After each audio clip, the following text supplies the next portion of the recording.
வணக்கம், இது crime time. நான் பாலவேல் சக்கரவர்த்தி. ராமேஸ்வரத்தில் கடலின் நடுவே கட்டப்பட்டுள்ள புதிய ரயில்வே பாலத்தில் ஏராளமான குறைபாடுகள் இருப்பதாக தெற்கு ரயில்வேயின் முதன்மை பாதுகாப்பு அதிகாரி சௌத்ரி இந்திய ரயில்வேக்கு அறிக்கையில் தெரிவித்திருக்கிறார். புதிய பாலத்தில் நடந்த ஆய்வில் தெரிய வந்த உண்மைகள் என்ன? பாலத்தில் இப்போதே கடல் அரிப்பு ஏற்பட்டு விட்டதாக கூறப்படுவது உண்மையா? கடலில் கட்டி முடிக்கப்பட்ட பாலத்தில் இனிமேல் குறைபாடுகளை சரி செய்ய முடியுமா?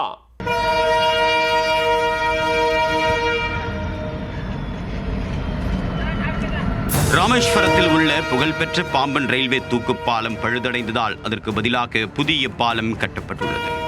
இதன் கட்டுமான பணிகள் முடிந்திருக்கக்கூடிய நிலையில் சோதனை ஓட்டமும் நடைபெற்றது. இந்நிலையில் 101 தூண்களை உடைய பாம்பன் ரயில்வே பாலத்தை கடந்த நவம்பர் 13ஆம் தேதி மற்றும் 14 ஆகிய தேதிகளில் தெற்கு ரயில்வே முதன்மை பாதுகாப்பு அதிகாரி சௌத்ரி ஆய்வு செய்தார். பாலத்தின் துணை காட்டர்கள், செங்குத்தாக உயரக்கூடிய லிப்ட் தண்டவாளம் மற்றும் அகலப்பாதை தண்டவாளம் ஆகியவற்றை 2 நாட்கள் ஆய்வு செய்தார். அப்போது புதிய பாலத்தின் மீது 90 கிலோமீட்டர் வேகத்தில் ரயிலை இயக்கி சோதனையும் செய்யப்பட்டது. அந்த ஆய்வின் முடிவில் புதிதாக கட்டப்பட்டுள்ள ரயில் பாலத்தில் ஏராளமான குறைபாடுகள் இருப்பதை தெற்கு ரயில்வே முதன்மை பாதுகாப்பு அதிகாரி சௌத்ரி கண்டுபிடித்திருக்கிறார். ஆய்வு தொடர்பாக இந்திய ரயில்வே ஆணையத்திற்கு AM சௌத்ரி சமர்ப்பித்திருக்கூடிய அறிக்கையில் பல்வேறு தகவல்கள் ஆதாரத்துடன் குறிப்பிடப்பட்டுள்ளன. ரயில்வே பாலம் தரக்குறைவாக கட்டப்பட்டிருப்பதாகவும் பாலம் கட்டுவதற்கான பணியில் இருந்தே பெரும் குறைபாடுகள் கண்டறியப்பட்டிருப்பதாகவும் அறிக்கையில் அவர் தெரிவித்துள்ளார். ரயில்வே கட்டுமான பணிக்கு ஆராய்ச்சி மற்றும் வடிவமைப்பு மற்றும் தர கட்டுப்பாடு அமைப்பிடம் தொழில்நுட்ப ஆலோசனை பெறுவது அவசியம். ஆனால் பாம்பன் பாலத்தில் அமைக்கப்பட்டுள்ள செங்குத்தாக உயரக்கூடிய தண்டவாளம் தர கட்டுப்பாட்டு அமைப்பு நிர்ணயித்த தரத்திற்கு அமைக்கப்படவில்லை என்று அறிக்கையில் கூறப்பட்டுள்ளது. பாம்பன் பாலத்தின் கட்டுமானத்திற்கு முன்பாக தொழில்நுட்ப ஆலோசனை குழு அமைக்கக்கூடிய நடைமுறைகளையும் பின்பற்றவில்லை. தாங்கள் வகுத்த வழிகாட்டு நெறிமுறைகளை ரயில்வே வாரியமே மீறி இருப்பது துரதிர்ஷ்டவசமானது என்றும் பாலத்தின் பளு தூக்கக்கூடிய திறன் 36% வரை குறைந்துள்ளது என்றும் அறிக்கையில் தெரிவித்திருக்கிறார். கட்டுமானத்தில் செய்யப்பட்டுள்ள வெல்டிங் பற்ற வைப்பும் உரிய தரத்தில் இல்லை. கடலில் பாலம் கட்டப்படுவதால் ஏற்படக்கூடிய அரிப்பு சேதம் குறித்தும் உரிய கவனம் செலுத்தப்படவில்லை.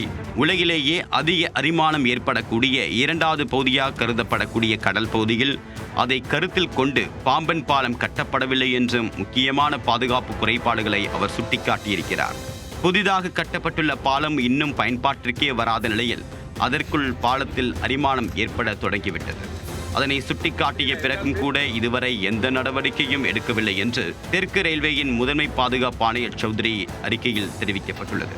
பெரும் பொருட்செலவில் கட்டப்பட்டுள்ள பாலத்தில் ஏராளமான குறைபாடுகள் உள்ளதால் ரயில் இயக்குவதை ஒத்திவைக்கவும் கோரிக்கை எழுந்துள்ளது.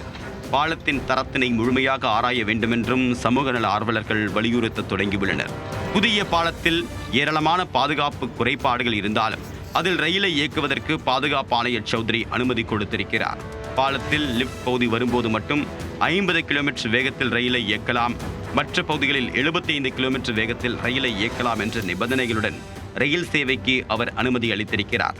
தொழில்நுட்ப வளர்ச்சி இல்லாத நிலையிலும் 100 ஆண்டுகளுக்கு முன்பு கட்டப்பட்ட பழைய தூக்கு பாலம் சிறந்ததாக இருந்ததாகவும் சௌத்ரி கருத்து தெரிவித்துள்ளார். இதற்கிடையே பாம்பன் சாலை மேம்பாலத்தின் தூண்களிலும் அரிப்பு ஏற்பட்டு இருப்பது மேலும் அதிர்ச்சியை ஏற்படுத்தியுள்ளது. பாம்பன் சாலை பாலத்தை தாங்கி நிற்கக்கூடிய தூண்களில் 5வது தூணில் கீழ்ப்புற பகுதியில் கான்கிரீட் சிமெண்ட் உடைந்து கம்பிகள் வெளியே தெரிந்து வருகின்றன. உடைந்த தூண் பகுதி கடலுக்குள் உள்ளதால் கடல் நீர் மற்றும் கடல் காற்று காரணமாக கான்கிரீட் கம்பிகள் விரைவாக துருப்பிடித்து தூண் வலிமை இழந்து முற்றிலுமாக சேதமடையக்கூடிய அபாயம் உள்ளது. இதனால் சம்பந்தப்பட்ட அதிகாரிகள் உடனடியாக தூணில் ஏற்பட்டக்கூடிய விரிசலை சரி செய்ய பாம்பன் பகுதி பொதுமக்கள் கோரிக்கை வைத்துள்ளனர். ராமேஸ்வரம் தீவு பகுதியை இந்திய நாட்டின் நிலப்பரப்புடன் இணைக்கக்கூடிய ரயில் மற்றும் சாலை என்று 2 பாலங்களிலும் பாதுகாப்பு குறைபாடுகள் ஏற்பட்டுள்ளன. சுற்றுலா பயணிகள் மற்றும் ராமேஸ்வரம் மக்களின் வாழ்வாதாரத்திற்கு முக்கிய காரணமாக இருக்கக்கூடிய 2 பாலங்களையும் உடனே சரி செய்ய வேண்டும் என்பதே அனைவரின் கோரிக்கையாக உள்ளது.